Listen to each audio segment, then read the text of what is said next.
बिस्मिल्लाहिर्रहमानिर्रहीम। अस्सलाम वालेकुम स्टूडेंट्स। आज जो हमारा नेक्स्ट टॉपिक है that is about the fermenter बेटे। किससे रिलेटेड है?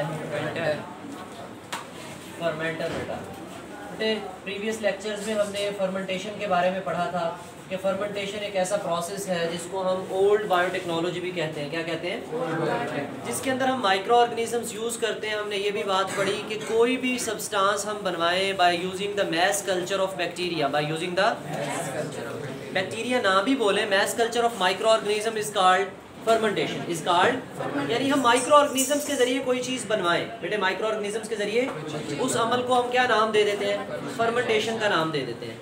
अब यहाँ पे हमारे पास जो बात है दैट इज फॉर फर्मेंटर बेटे। क्या है? हम कहते हैं फर्मेंटर एक आला है, एक डिवाइस है, यानी वो डब्बा है, वो बर्तन है जिसमें हम फर्मेंटेशन करने जा रहे हैं। चले ऐसे कह लें, ठीक है, कि फर्मेंटर एक ऐसा बर्तन है जिसके अंदर हम क्या करने जा रहे हैं? फर्मेंटेशन करने जा रहे हैं बेटे।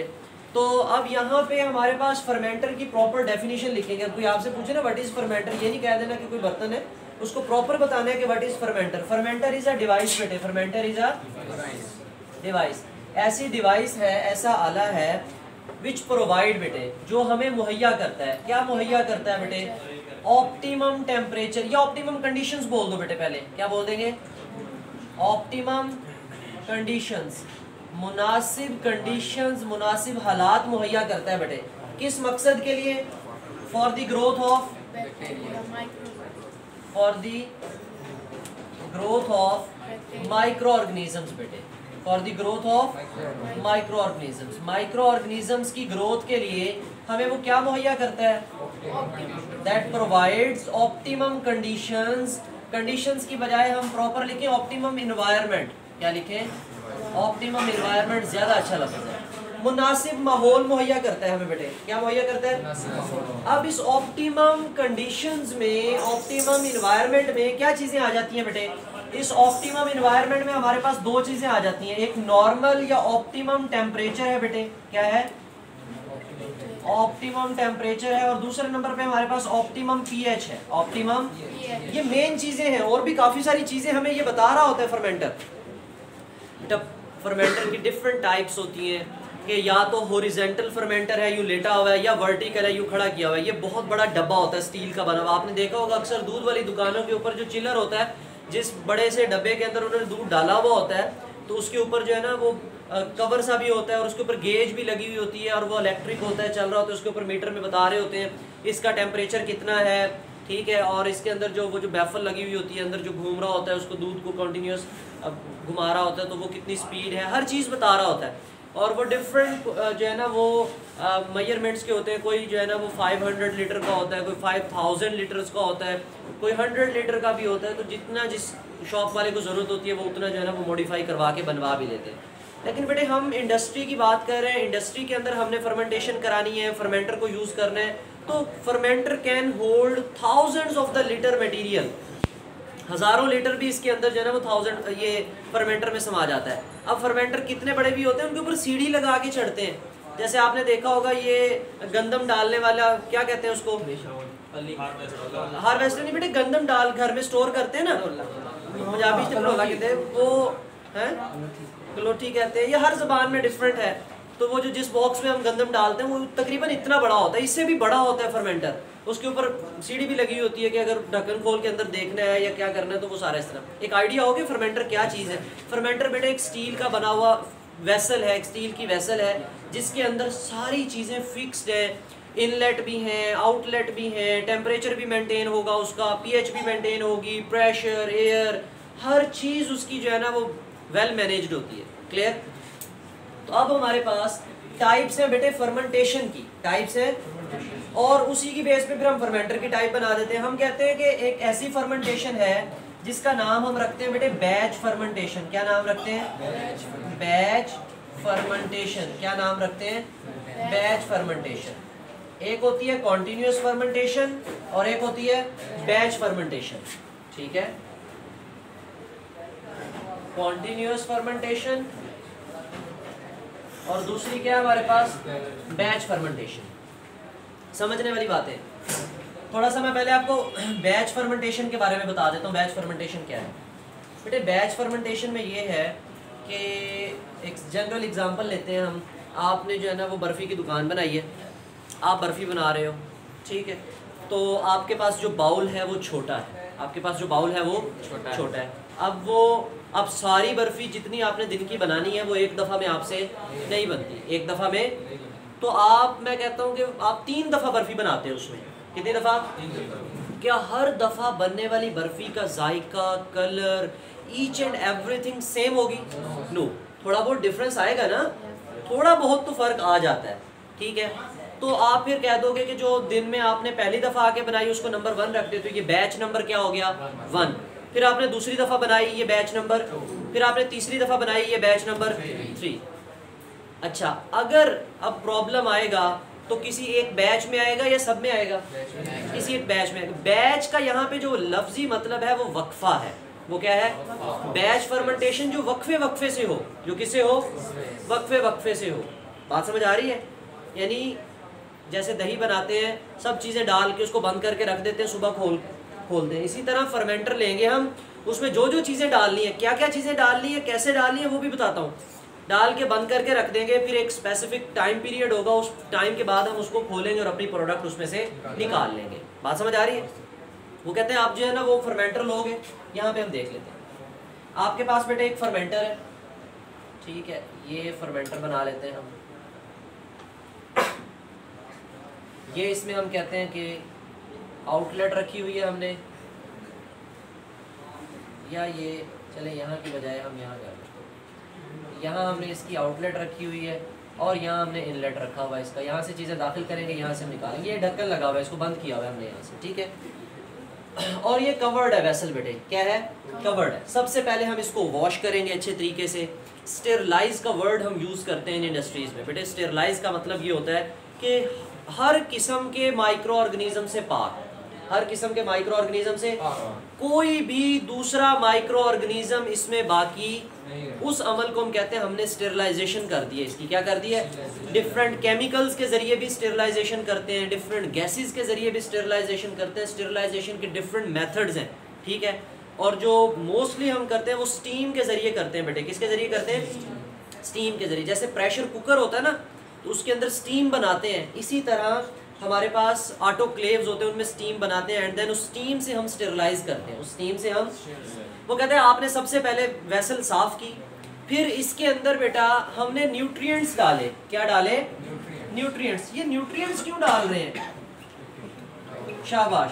न्यूट्रिएंट्स हम बेटे माइक्रो ऑर्गेनिजम्स की फूड डाल रहे हैं, माइक्रो ऑर्गेनिजम्स की।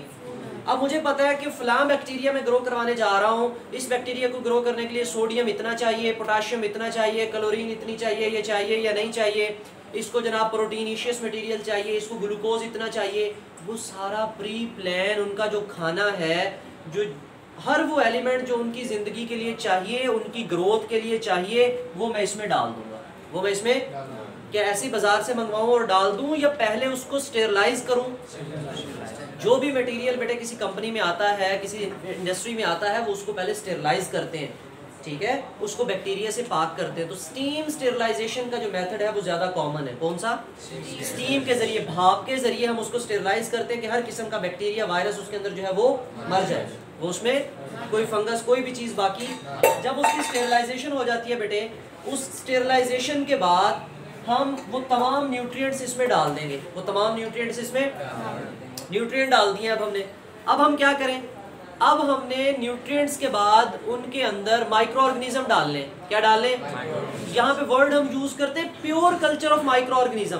क्या यूज करते हैं? अब प्योर कल्चर का मतलब ये है कि बेटा मैंने अगर दही बनवाना है तो मैंने लैक्टोबैसिलस बैक्टीरिया डालना है।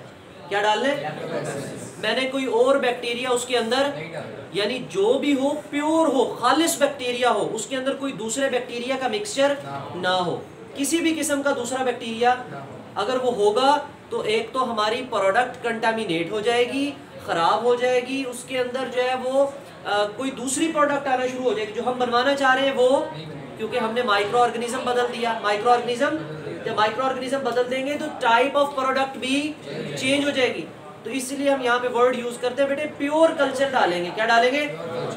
प्योर कल्चर डालेंगे माइक्रो ऑर्गेनिज्म का। इसके अंदर वो खालस बैक्टीरिया डालेंगे, मिल जाते हैं अब डिफरेंट सोसाइटीज़ हैं, डिफरेंट साइंटिफिक लेबॉर्ट्रीज़ हैं जहाँ से आपको वो प्योर कल्चर मिल जाते हैं। नहीं तो हम प्योर कल्चर लेबॉर्ट्री में बना भी लेते हैं, कई जनरेशंस बार बार हम उन बैक्टीरिया को ग्रो कराते हैं और उनकी कॉलोनी से पता चल जाता है हमें कि ये फलां किस्म के बैक्टीरिया, ये इकोलाई हैं, ये लैक्टोबैसिलस हैं, ये स्ट्रेप्टोकोकस हैं, ये स्टेफाइलोकोकस हैं, कौन से हैं, तो वहाँ से हमें पता चल जाता है।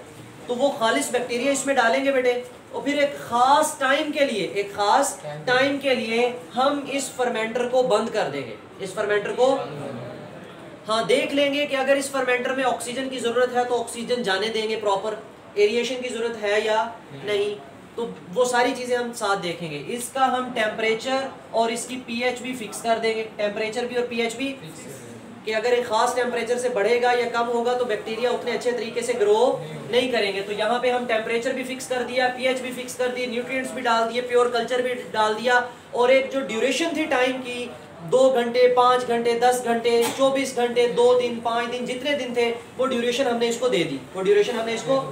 उसके बाद बेटे जब वो ड्यूरेशन पूरी हुई, जैसे आपने ओवन में कोई चीज़ रखी हो तो वो दोबारा अलार्म देता है कि आपकी चीज़ टाइम आपका ख़त्म हो गया है, तो उसके बाद फ़ौरन से हम जो है उसको ओपन कर लेते हैं। तो इसी तरह हमारे पास यहाँ पे जैसे इसके अंदर कोई चीज़ होगी, जैसे इसका टाइमर लगा हुआ होगा तो टाइमर से हमें पता चल जाएगा, या बेटे इसके साथ जो गेज लगी होती है वो कंप्यूटराइज होती है, तो जैसे ही टेम्परेचर बदलने लगेगा तब भी ये अलार्म देगा, पीएच चेंज होने लगेगी तब भी अलार्म देगा। बंदा जो भी वहाँ पे मौजूद होगा ऑन ड्यूटी उसको पता चल जाएगा कि इसमें ये मसला आ रहा है, इसमें ये मसला आ रहा है, तो वो साथ साथ देखता रहेगा।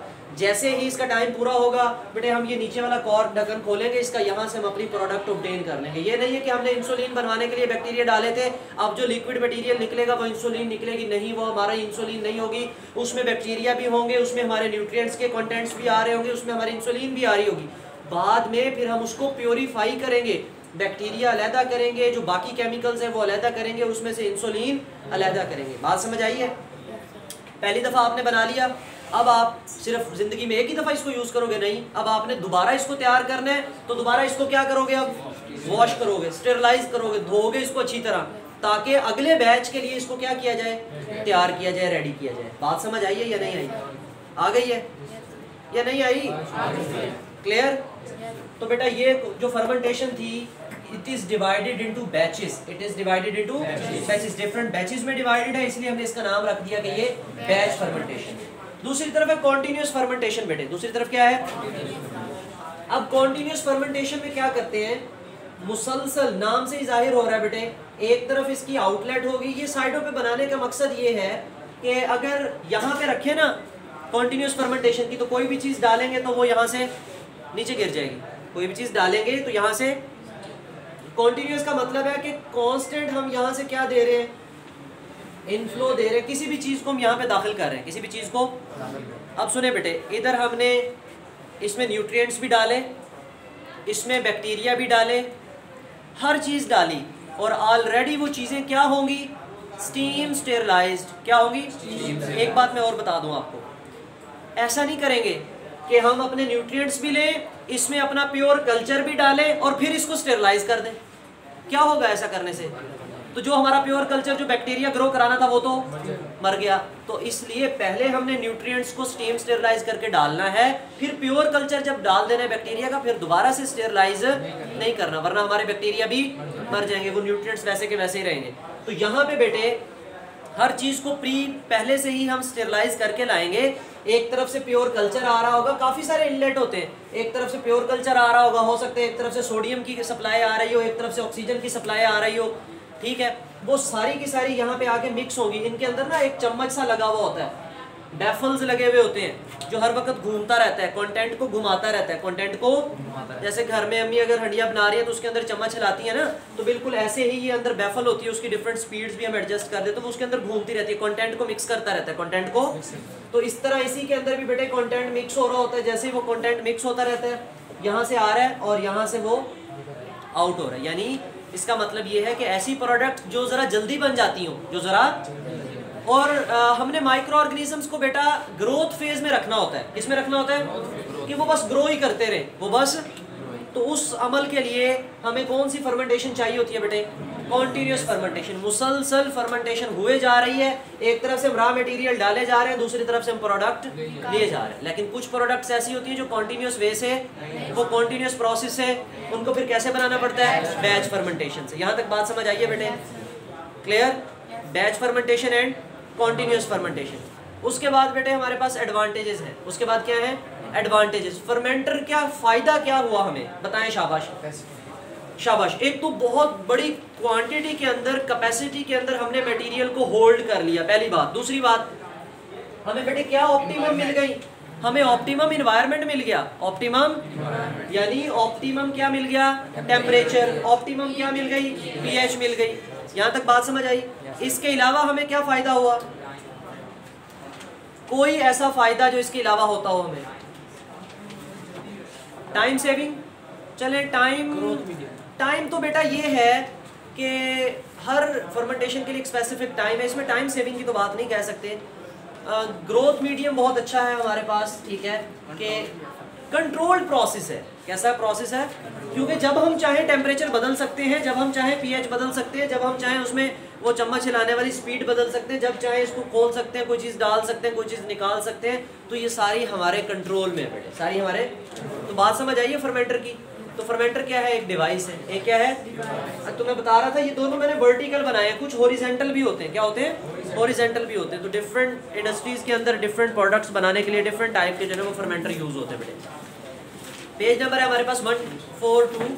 Fermenter, fermenter is a device that provide optimum environment to the micro organism to grow into a biomass, to grow into a, के number of bacteria, micro organisms क्या हो जाए, ज्यादा हो जाए।